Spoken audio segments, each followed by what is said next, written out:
What's going on, YouTubers, gamers and hobbyists? And I'm putting up an unusual video today. That's another On the Bench with Pete video. Day after I've already put one up. Why? Well, I will explain why, and I'll explain this in a minute too. I put up an episode of On the Bench with Pete yesterday. I uploaded it. I actually recorded it a while ago, but in it I was talking about the little palette I use. I've got other ones, but this is one I used a lot just for doing little models on. And I was talking about how I couldn't be doing with making a wet palette. I know about that, I've never done that before.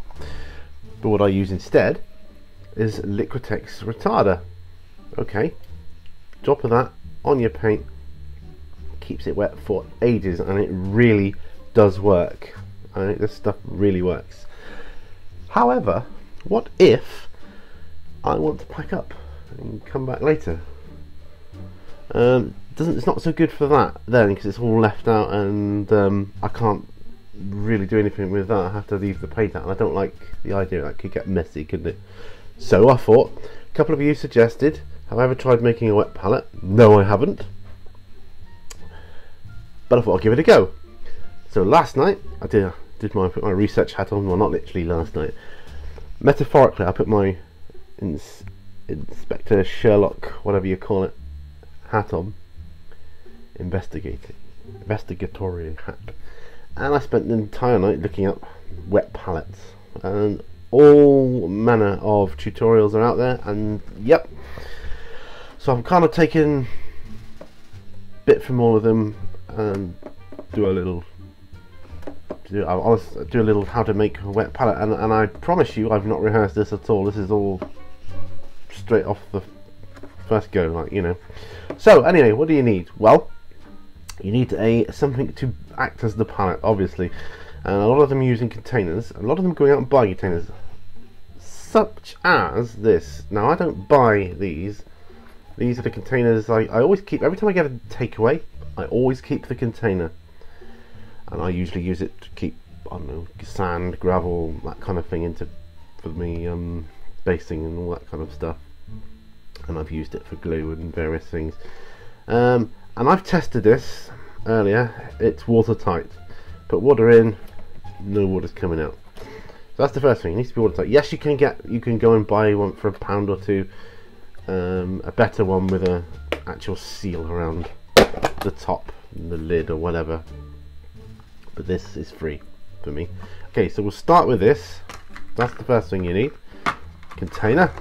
Next thing you need, I did go and buy some because I only had one of these scouring pads. I bought a pack of 3 for 79p, and what I did, I just took the bottoms off. I just ripped them off basically, so they're like that now. Okay, greaseproof paper, and I've bought the container up here, so that's what I'm using. That's what I'm going to be using, rather. Not what I'm using, but it was what I will be using. So there, and plenty of paper towel. Now, right, I'm going to tilt the camera down. Oh, also another version you can make of this is by using some of these absorbent cloths, and that's basically takes the place of the tissue. We'll go with the tissue for today, or the paper towel, and see how that goes. Obviously you'll need some water in a moment as well. I'm going to tilt the camera down so you can see what I'm doing. Right, hopefully you can see that, because I can't see the screen too well there. Now, you take your container, you take your sponges. I'm just putting them in there, or I did have like a car sponge that I hadn't used, and I cut that in half. That fits in there as nicely as well. Okay, so sponge. I've just got a couple of sheets of tissue there, or paper towel, and I'm gonna just pop that on the top like so. On top of that, I've cut out a sheet of greaseproof paper, and I'm going to place that on the top as well. Well, actually first I'm going to fill up the water, I don't know, to about there, see how that goes, and I'm going to see what happens. Now basically the sponge absorbs the water, okay, but it kind of keeps it in place. It kind of absorbs it into itself. The tissue or absorbent cloth absorbs the water, draws it out of the sponge, and then obviously as it does that, the sponge keeps drawing the water out of the container. So I'm going to put a little bit of water in. I've not done this, so I'll try not to spill it using my houseplant watering can here. Put this just down the side. I'm going to put a bit of water.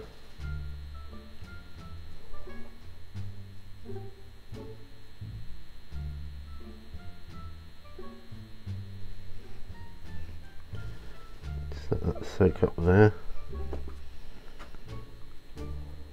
Put a little bit more in. Now the idea of this is, from what I've been told, and I can't tell you from experience on this one because I've not used one before, but it obviously seems like a good juncture at which to start using one.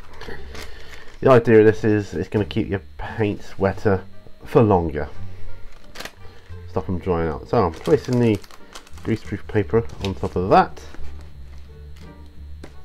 and that should start soaking through a little bit. Doesn't matter, apparently it doesn't matter if you get the odd droplet of water on there. It's good for mixing your paint on. Now apparently I can mix paints on that. I'm just going to have a bit of a feel there. Yeah, I imagine it would work quite well. So what I'm going to do is just leave that for a moment, and I might come back to it. But the idea is, put your paints on. Someone even said that you don't even need to thin them down with any more water once you've got a wet palette, because the humidity of the water goes against the paint and just kind of helps to thin it out anyway. So we'll see.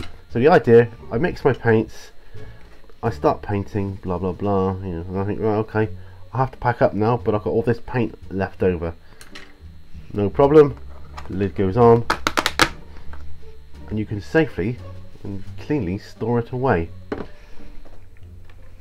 Now, I hope this is right.